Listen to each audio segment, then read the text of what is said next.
Morning guys! Andito ako ulit. Yan, sinilip ko yung aking bougainvillea. Natumba to kaya yung dahon. Nasira yung dahon niya guys. Natumba siya kahapon. Sobra sigurong malakas yung hangin. Kaya, ayan, natumba. Kahit diniligan ko ngayon.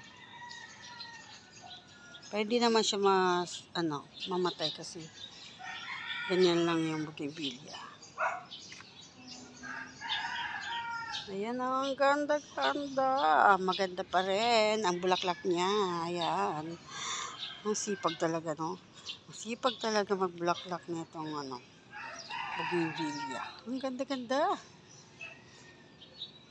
Good vibes talaga yung dala sa akin nitong bulaklak ko na to.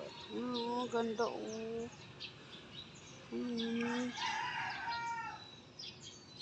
Kaya lang, isang kulay lang yung aking bougainvillea, guys. Gusto ko nga ng ibang kulay eh. Maghanap nga ako sa Facebook ng mga bougainvillea, iba't ibang kulay. Kaya lang, mahal din yata. Ito yung natumba kahapon. Yan, tumaob.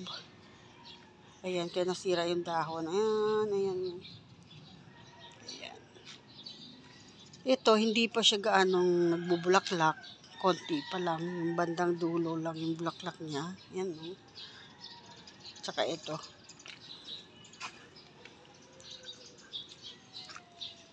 Ayan.